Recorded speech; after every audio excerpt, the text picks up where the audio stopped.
Assalamualaikum warahmatullahi wabarakatuh. Saya Vivi Natil Hasanah, NIM T 2018-1136. Di sini saya akan menyampaikan review paper jurnal yang berjudul Pembacaan Kaum Feminis Terhadap Hadis-hadis Misoginis dalam Sahih Bukhari, yang ditulis oleh Elviandri, Azrizal, dan juga Fakhroni. Linknya yaitu https://ijtihad.id/index.id/view-34250-pdf.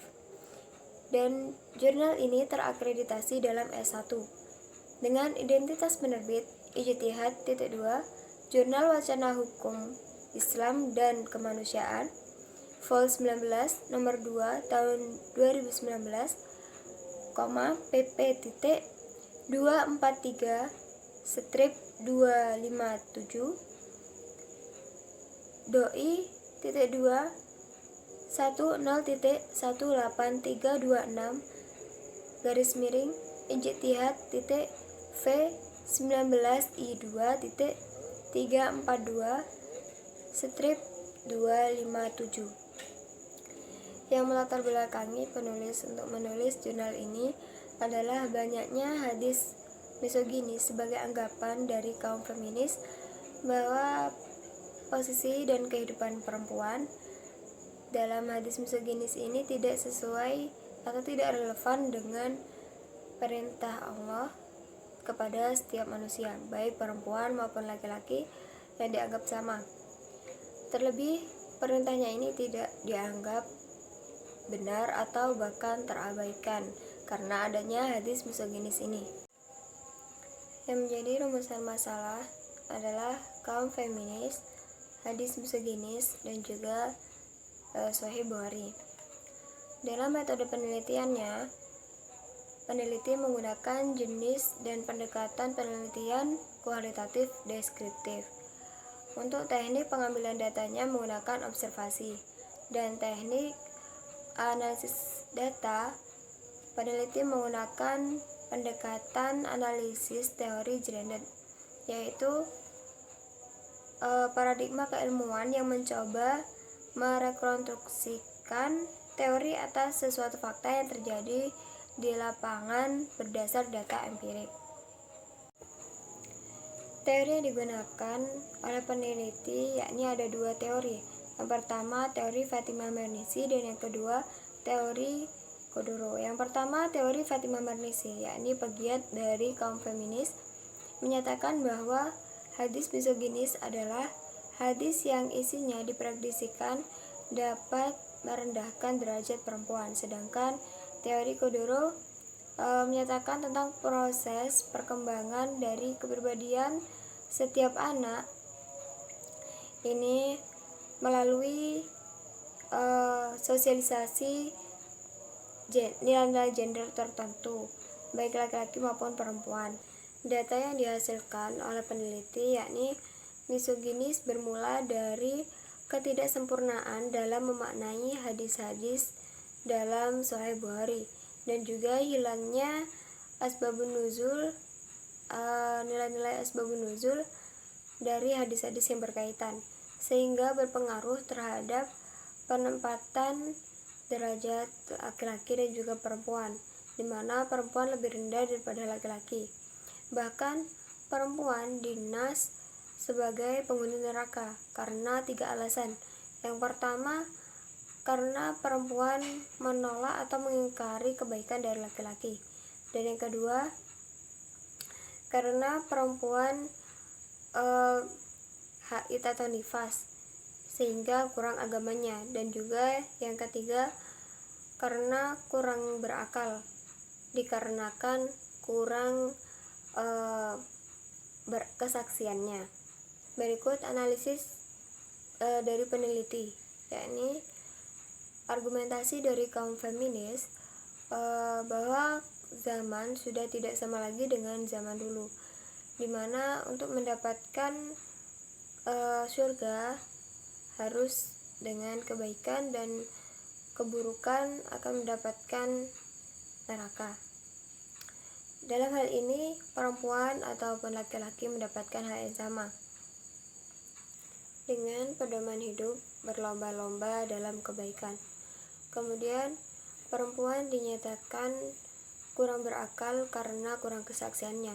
Sesungguhnya di mana perempuan ini lebih aktif di dalam rumah, sehingga tidak aktif di luar, dan keaktifan di luar digantikan oleh laki-laki, sehingga dapat dikatakan laki-laki lah yang lebih banyak kesaksiannya. Kemudian perempuan dikatakan kurang agamanya karena haid atau nifas, sedangkan haid atau nifas ini menjadi garis alam di mana tidak dapat dipungkiri oleh perempuan, sehingga tidak dapat dikatakan perempuan adalah wanita pendosa. Kemudian bagian 2 ini tentang review paper. Di sini saya akan mengkritik analisis data dari peneliti. Untuk kebaikan dan juga keburukan manusia ini berasal dari kepribadian manusia, di mana kepribadian ini berjalan secara spontan dari ketidaksadaran yang kemudian menjadi sadar, sehingga ini dapat terkendalikan dan juga terjaga kepribadian tersebut. Agama sebagai hayalan harus dan akan bertahan hidup sebagai alat yang berguna untuk perkembangan kepribadian. Dan untuk perkembangan kepribadian ini muncul sejak masa anak-anak, di mana masa ini adalah masa yang paling mengkhawatirkan.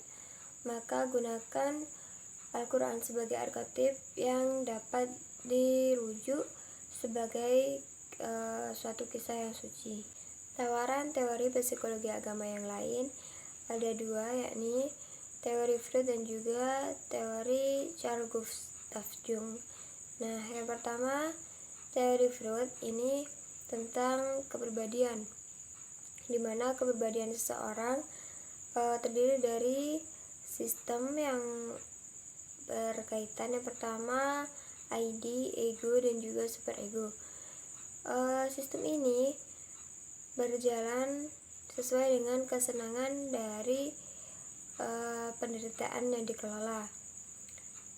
Kepribadian ada 2 masa. Yang pertama masa Oedipus dan juga masa kompleks Elektra, di mana masa Oedipus adalah masa anak-anak yang lebih suka terhadap ibunya dan menjadikan ancaman dari ayahnya atau bapaknya.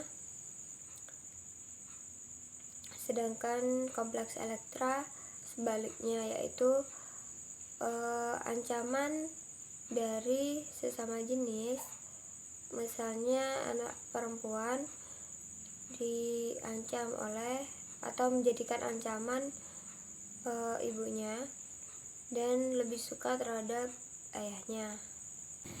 Teori Carl Gustav Jung yakni tentang arketip, di mana arketip adalah gambaran arkeis, kuno, dan universal yang ada pada zaman yang amat Islam.